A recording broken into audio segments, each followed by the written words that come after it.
So hello everyone, welcome to our channel Vishwa Adhikari all of educational. आज मैं आपको WBJE counselling का एक ब्रीफ आपको बताने वाला हूँ ब्रीफ में कि ये एक्चुअली WBJE काउंसलिंग होता कैसे है। तो ये WBJE counselling step by step आप देखिएगा, मैं पूरा यहाँ पे डिस्कस करूँगा। पहले तो आपका रजिस्ट्रेशन होगा WBJE, जो भी रजिस्ट्रेशन है जैसे कोई भी काउंसलिंग पे होता है। फर्स्ट रजिस्ट्रेशन होता है जिसमें आपको एडमिट कार्ड में जो भी डिटेल्स है वो आपको चेक कर लेना है। मतलब जो आप एग्ज़ाम दिए थे उस टाइम पे जो आपका एडमिट कार्ड में जो भी डिटेल्स था उसको देखिएगा। कुछ अगर चेक करने के लिए ऑप्शन रहे तो अच्छी बात है, लेकिन ज़्यादातर केस में कोई ऑप्शन नहीं दिया जाता है। तो उस केस में आप जस्ट आपको अदर कोई एक्स्ट्रा कुछ गलती ना हो जाए उसको जस्ट चेक करना है। उसके बाद आपको आगे बढ़ना है। और इस वक्त मैं ये भी इम्पोर्टेंट चीज़ जो बता दूं कि अगर कोई सोच रहे हैं कि मॉपअप में मैं पार्टिसिपेट करूंगा, पहले रजिस्ट्रेशन करूं या ना करूं, तो मैं बता दूं कि आपको रजिस्ट्रेशन करना ही पड़ेगा। आपका कोई भी केस है, for any case registration is must. Registration fees आपका कुछ लगता है WBJE में, तो कुछ फ़ीस देके और कुछ प्रोसेस आपको फॉलो करना है। करके जस्ट आप बेसिक जैसे रजिस्ट्रेशन होता है कुछ कोई भी चीज़ का, ऐसे एक रजिस्ट्रेशन होता है, उस रजिस्ट्रेशन को कीजिएगा। अगर आपको WBJE में सच में बाद में जाके कुछ WBJE से कुछ फ़ायदा लेना है तो ठीक है। WBJE काउंसलिंग पे अगर आपको कुछ फ़ायदा लेना है, कुछ कॉलेजेस के ऑप्शंस देखना है, हाथ में रखना है WBJE की चॉइसेस, कॉलेजेस चॉइसेस की, तो डेफिनेटली रजिस्ट्रेशन कीजिएगा। It's very very important. उसके बाद आपका चॉइस फिलिंग स्टार्ट होता है। चॉइस फिलिंग पे आपको क्या करना होता है, चॉइस भरना पड़ता है। उसके लिए पहले आपका एक चॉइस तैयार रहना चाहिए। हम भी आपको चॉइस लिस्ट प्रोवाइड किए हैं, कुछ लोग ज्वाइन किए थे तो उनको मैं ऑलरेडी चॉइस लिस्ट बना के भेज दिया हूँ। कुछ लोगों का भी बाकी है मेरा एग्ज़ाम के लिए, लेकिन कुछ दिनों बाद मैं ज़रूर से उन लोगों को भी चॉइस लिस्ट दे दूँगा। चॉइस लिस्ट देने के बाद उन पर्टिकुलर चॉइस लिस्ट जो मैं बताया था, जैसे मैं इस तरीके से चॉइस लिस्ट बनाता हूँ कि कोई भी एक लाइन रहता है जिसके ऊपर का जो भी कॉलेजेस है वो आपको मिल गया होगा, उसका चांस रहेगा, और जो भी नीचे का कॉलेजेस है वो आपका बिल्कुल मिल जाने का पूरा चांस है। तो इस हिसाब से मैं चॉइस लिस्ट बनाता हूँ। जो बीच वाला जो एक लाइन है उसी से रेफरेंस के हिसाब से मैं चॉइस लिस्ट बनाता हूँ। तो अगर आप मेरे चॉइस लिस्ट आपके पास है तो आप देखिएगा, आपके ऊपर का जो भी चॉइसेस है उसको, जो भी आप फाइनल चॉइस लिस्ट जो चॉइस भरने वाले हो उसके ऊपर में रखना, ठीक है। ऊपर में 1-2 नंबर पे ऊपर वाला चॉइसेस रखना, क्योंकि इस दाग के ऊपर वाला जो भी चॉइसेस है वो आपका चांस रहता है, वो अच्छा बेटर ऑप्शन है आपके लिए, क्योंकि आपके रैंक के ऊपर वो बंद हो गया था प्रीवियस कट ऑफ में। तो उस हिसाब से पहले आपको ये रखना है, उसके बाद नीचे वाला चॉइसेस रखना है, ये वाला बीच में रखना है। और नीचे अगर आप और भी कुछ थोड़ा सा लोअर कॉलेजेस रखना चाहते हो तो वो भी आप रख सकते हो, जो आपको मिल जाएगा। डेफिनेटली ये इंपॉर्टेंट ध्यान में रखना, बेसिक कंसेप्ट क्या है, जो आपको कॉलेजेस मिलेगा वो डेफिनेटली बीच में रखना, बीच में रखने की कोशिश करना। बीच से आप नीचे भी रख सकते हो, लेकिन ऊपर नहीं रखना है। जो कॉलेजेस मिल जाएगा उसको ऊपर नहीं रखने में, ऊपर रखने में कोई फ़ायदा नहीं है। ऊपर में वो कॉलेजेस रखना जो आपको नहीं मिलेगा या कुछ 50-50 चांस है ऐसा कॉलेजेस, ठीक है। तो जो भी हो, चॉइस लिस्ट आपके पास रेडी है। चॉइस लिस्ट आप फिल किए, मान लो आफ्टर रजिस्ट्रेशन आपका चॉइस फिलिंग होता है, तो जस्ट पोर्टल पे आपको चॉइस फिल करना होता है।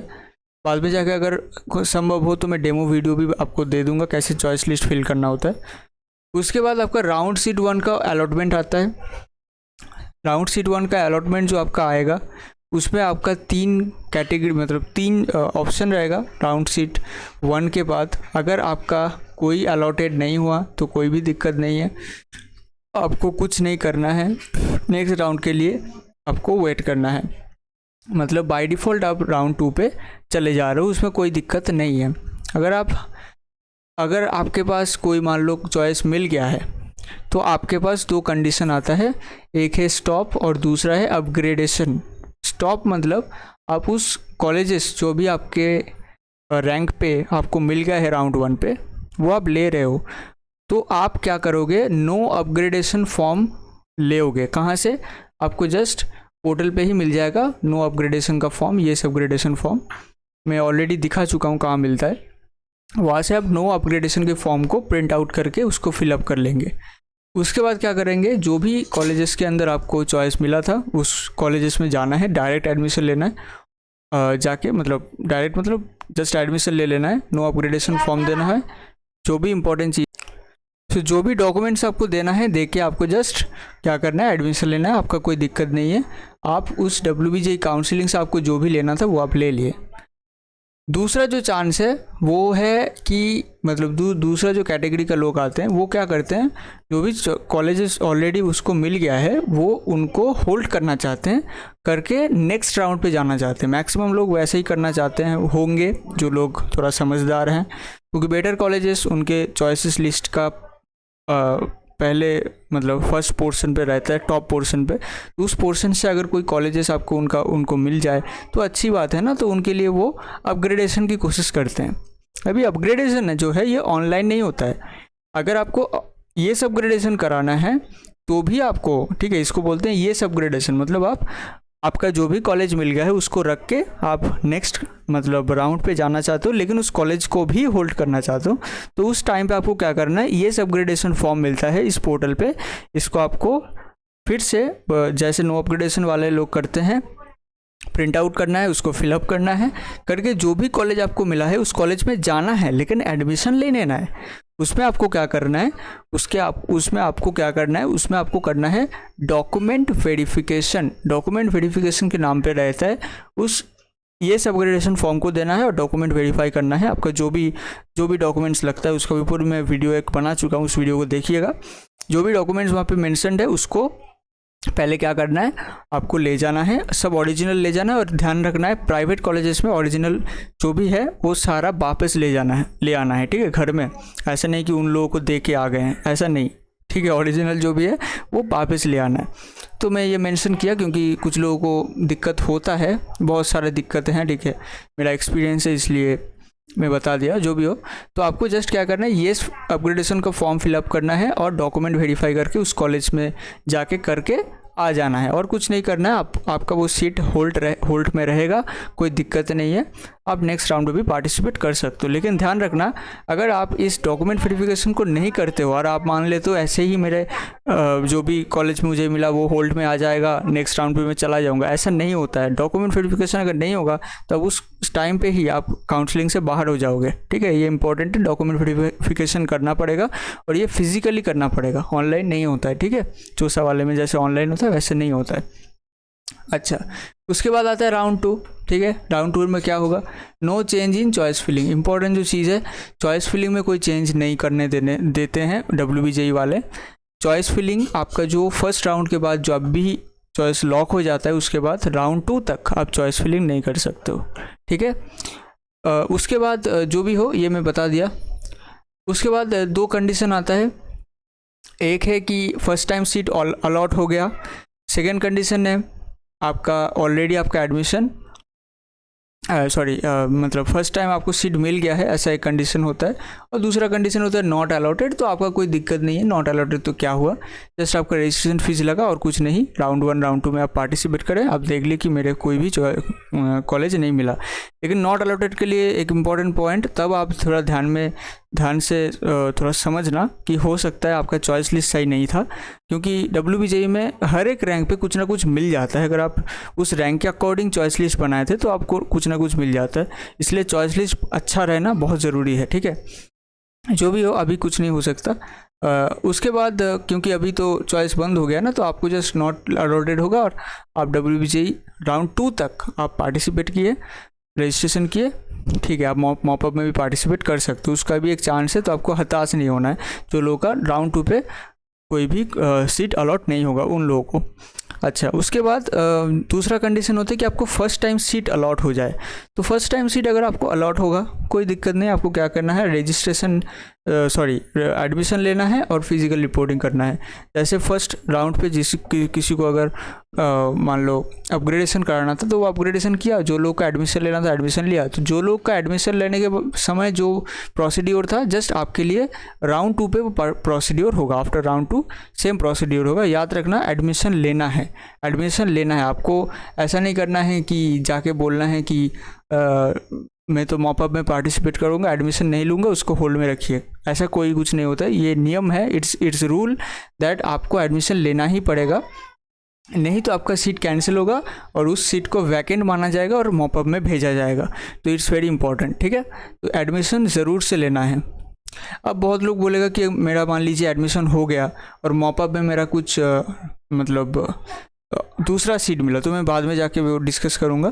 देखिएगा, if no seat allotted, round 1 seat रहेगा, राउंड 2 क्या होगा, इन राउंड 2। मतलब अगर मान लो वो जो यहाँ पे जो कैटेगरी था कि ये अपग्रेडेशन किए थे, उसके बाद राउंड 2 पे कुछ सीट नहीं मिला, मतलब मान लो आपका ऐसा कंडीशन है कि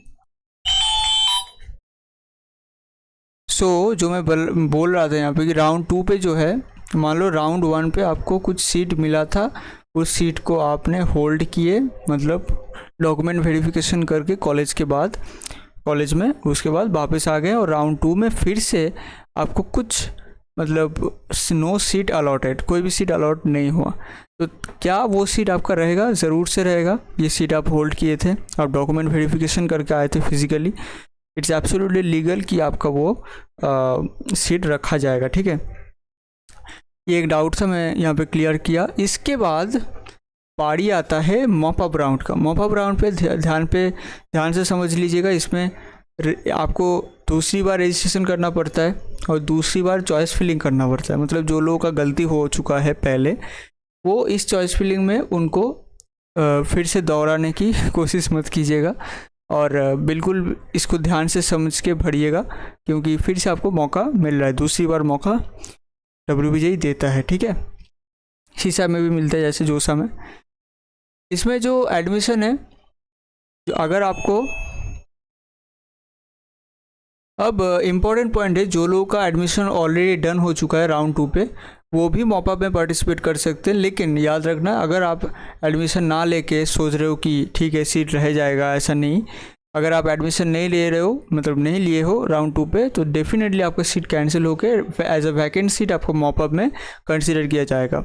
और अगर आपका यहाँ पे ऑलरेडी एडमिशन डन हो चुका है, तो आप कॉलेज में कोई भी एक कॉलेज में राउंड 2 तक आपका कोई कॉलेज में आपका एडमिशन हो चुका है, तो डेफिनेटली आप मॉपअप पे ज़रूर से पार्टिसिपेट कर सकते हैं, देयर इज़ नो प्रॉब्लम।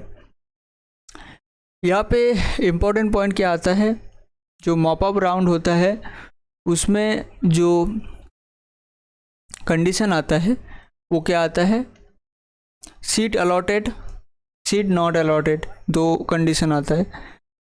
पहला जो कंडीशन है सीट अलॉटेड, उसमें प्रीवियस सीट कैंसिल हो जाता है। अगर आपका कोई भी प्रीवियस सीट है, मान लो राउंड 2 तक आप एडमिशन ले चुके हो, तो वो सीट कैंसिल हो जाता है, कैंसिल होके आपका नया सीट यहाँ पे मिलता है। याद रखना, जो प्रीवियस जो कॉलेज में आप एडमिशन ले चुके हो, वो जो फीस है, वो जो आप फीस दिए थे, वो डेफिनेटली आपको खुद से रिफंड करने की कोशिश करना है। इसमें WBJ का कोई हाथ नहीं, no responsibility of WBJ board कि आपका वो फीस रिफंड करने के लिए आपको कुछ मदद करें, वो आपको खुद से ही करना पड़ेगा।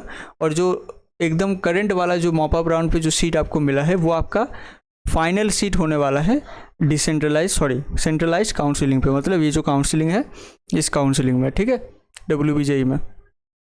तो मॉपअप राउंड पे आपका ये एक कंडीशन हो गया। दूसरा कंडीशन है सीट नॉट अलॉटेड। कोई दिक्कत नहीं है, आपका प्रीवियस सीट तो है, आप एडमिशन ले चुके हो, तभी आपका सीट है, तो तब आपका कोई दिक्कत नहीं है, आपका प्रीवियस सीट रहेगा, ठीक है। तो दिस इज़ द कंडीशन जो मैं यहाँ पे डिस्कस किया। और अगर आपका फिर भी कोई डाउट है तो डेफिनेटली कमेंट कीजिएगा। और इम्पॉर्टेंट पॉइंट है, फिर से मैं थोड़ा सा यहाँ पे बता दूँ, पहले आपका रजिस्ट्रेशन होता है। रजिस्ट्रेशन कोई भी आप कर सकते हो, कोई भी आपका मतलब इच्छा है WBJ से रजिस्ट्रेशन करना ही पड़ेगा, फर्स्ट रजिस्ट्रेशन करना ही पड़ेगा। उसके बाद आपको चॉइस फिलिंग करने को मिलता है, फिर राउंड सीट का अलॉटमेंट मिलता है। राउंड सीट में 2 कंडीशन आता है, आपका कोई कॉलेज मिल गया या कॉलेज नहीं मिला। अगर कॉलेज नहीं मिला, आप बाय डिफ़ॉल्ट राउंड 2 के लिए एलिजिबल हो। अगर आपको कॉलेज मिल गया है तो आपके लिए 2 चीज़ करना है, 2 चीज़ में से एक करना है। फर्स्ट चीज़ है स्टॉप करना है, नहीं तो आपको अपग्रेडेशन करना है। स्टॉप करने के लिए नो अपग्रेडेशन फॉर्म लेके जिस कॉलेज में एडमिशन मिला है उस कॉलेज में जाना है, जाके एडमिशन करवा लेना है। फिर आपका कोई भी लेना देना नहीं है काउंसलिंग आगे का जो काउंसलिंग चलने वाला है। लेकिन अगर आपका इच्छा है कि आप अपग्रेड करोगे तो ये सब ग्रेजुएशन फॉर्म लेके जो कॉलेजेस का सीट ऑलरेडी मिल चुका है राउंड 1 पे, उस कॉलेज में जाके डॉक्यूमेंट वेरिफिकेशन करके डीएस का अपग्रेडेशन फॉर्म फिलअप करके उस चॉइस को होल्ड करके रखना है, तभी आपका वो चॉइस होल्ड रहेगा। अगर आप डॉक्यूमेंट वेरिफिकेशन फिजिकली ना करते हो तो वो चॉइस जो भी है आपका वो कैंसिल हो जाएगा। उसके बाद जो कंडीशन आता है वो है राउंड 2 में। राउंड 2 में आपका क्या होता है, कोई भी चॉइस लिस्ट में आपको कोई भी आप चेंज नहीं कर सकते हो। फर्स्ट चॉइस लिस्ट में एडमिशन जो है वो आपको करवाना पड़ेगा, अगर नहीं करोगे तो सीट कैंसिल हो जाएगा, कोई भी केस हो तो। फर्स्ट टाइम अगर आपको सीट मिला है तो कोई दिक्कत नहीं, एडमिशन लो और फिजिकल रिपोर्टिंग करो, क्योंकि सीट वो भी जो भी डॉक्यूमेंट वेरिफिकेशन भी करना पड़ेगा, क्योंकि आप फर्स्ट टाइम आपको सीट मिला राउंड 2 पे। अगर आप किसी तरीके से सीट अलॉट कोई भी नहीं हुआ राउंड 2 पे, लेकिन आपको राउंड 1 पे मिल चुका था, तो आपका डेफिनेटली राउंड 1 वाला सीट रहेगा। और फिर मॉपअप में आप कोई भी कंडीशन आप पार्टिसिपेट कर सकते हो, कोई दिक्कत नहीं है। लेकिन इसमें एक बात आ जाता है कि अगर आप प्रीवियस कोई भी कॉलेज में एडमिशन ले चुके हो और इस पर्टिकुलर मॉपअप में अगर फिर से जाके आपको कुछ कॉलेज मिले, तो प्रीवियस जो कॉलेज में जो आप फीस दिए थे वो आपको खुद से रिफंड करना पड़ेगा। उसके लिए WBJ बोर्ड कोई भी रिस्पॉन्सिबिलिटी नहीं लेगा। अगर आपको कोई सीट नहीं मिला मॉपअप में, तब आपका जो प्रीवियस सीट है वो रहेगा, क्योंकि आप एडमिशन ले चुके थे। और इम्पोर्टेंट चीज़ है, इस मॉपअप राउंड पे अलग से रजिस्ट्रेशन होता है, अलग से चॉइस फिलिंग होता है। याद रखना, इस पर्टिकुलर मॉपअप राउंड पे पार्टिसिपेट करने के लिए रजिस्ट्रेशन, जो फर्स्ट रजिस्ट्रेशन है वो करना इम्पॉर्टेंट है। ठीक है, तो इसके साथ मैं इस वीडियो को एंड करता हूँ। अगर आपको कोई डाउट है, लास्ट में बता दिया जिस्ट में, और अगर फिर भी अभी कोई डाउट है तो डेफिनेटली कमेंट कीजिएगा। ठीक है, मिलते हैं नेक्स्ट वीडियो में। ऐसे ही चैनल पे वीडियोस मिलता रहता है, चैनल को सब्सक्राइब कीजिएगा, ज़रूर से लाइक शेयर कीजिएगा अगर आपको वीडियो पसंद आ रहा है और हेल्प कर रहा है आपको। ठीक है, और ठीक है, सब्सक्राइब कीजिएगा, बेल आइकन को ऑन कर लीजिएगा, नोटिफिकेशन मिलता रहता है, कंटेंट रिलेटेड वीडियोस भी मिलता है तो आप देख सकते हो। मिलते हैं नेक्स्ट वीडियो में।